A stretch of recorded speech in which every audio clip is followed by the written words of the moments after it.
was in the United States Air Force. I entered the military in '66. My basic training would have been in San Antonio.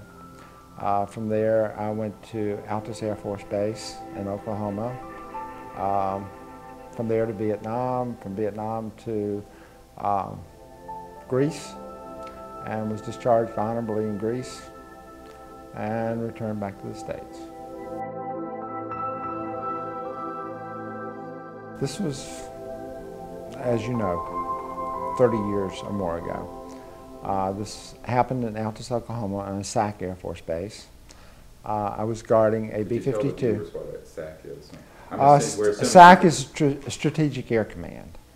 I was on guard duty guarding a B-52 bomber in the bomber area, which is divided in two sections with what we call the hurry house in the middle, and that's where the officers and the flight crew stay on ready if they're on alert to disperse to the planes quickly. And on this would have been like on the summer of 1967 is the closest, sometime in the summer period there. We were on guard duty. There were, I think, like approximately 4 planes on each side. And it would have been at night, probably late, midnight to probably sometime in the morning, between that period of time, when over one of the B-52s, which were armed with nuclear weapons, there appeared a bluish haze, almost in the form of a boomerang or a wing shape. And in this haze, there was a glittery light. We had no idea what this was. And we do know that the SAC teams were called to ready, so they came out to the planes. But prior to that, this just hovered over the plane for a short period of time and then just vanished. We were told later that it was picked up on radar. It wasn't as if you actually saw it glide away. It was like in a wisp, it was gone. It covered most of the wingspan of a B-52. Now, what that would be in feet or meters or anything like that, I have no idea. But it was large. It was large, but it was also very transparent.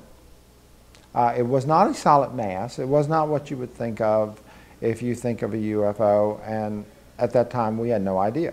This was something that actually showed up on radar, and the perimeter guard saw it, and the other people on the other post, because there's one person per B-52 bomber. Really? Yes, and there's a red zone around that bomber that you're not allowed anyone in it. So even the guard itself does not go past that red line. So there are other people that saw it. Just above it. Just above it. I'm talking like no more than 20 feet. It was just, I mean, just above eye level. A B-52's high to begin with, but when you looked at it, it was just above it. The alarm in the hurry house must have went off because they came out to the planes. And what did they do? They board the planes and they start them up and are ready to taxi to take off whenever notified. There was not a notification. They just started their engines, and then they must have gotten word. We don't hear what's going on in the cockpit, but then they shut down the planes and then they went back in. Or shortly afterwards, after we'd seen it, it had left, and that's when they were dispersed to the planes. There were nuclear weapons, and the SAC base is always ready for that. So those are hot, ready to go. It's just yes, strategic area. yes. And when they're in that area, that's what they're loaded for. That's why we're guarding them. That's the whole purpose of not allowing anyone near them, because they were armed with nuclear weapons. We had no idea what it was. I still have no idea what it was, other than it was a mist in the shape of a boomerang that had glitter in it. We'd never seen anything like this. Yeah, so it was unusual. It was something that we were mystified by. My flight instructor was looking back to the northeast in the direction of the runway and said, "What is that?" I deleted an expletive, but what is that?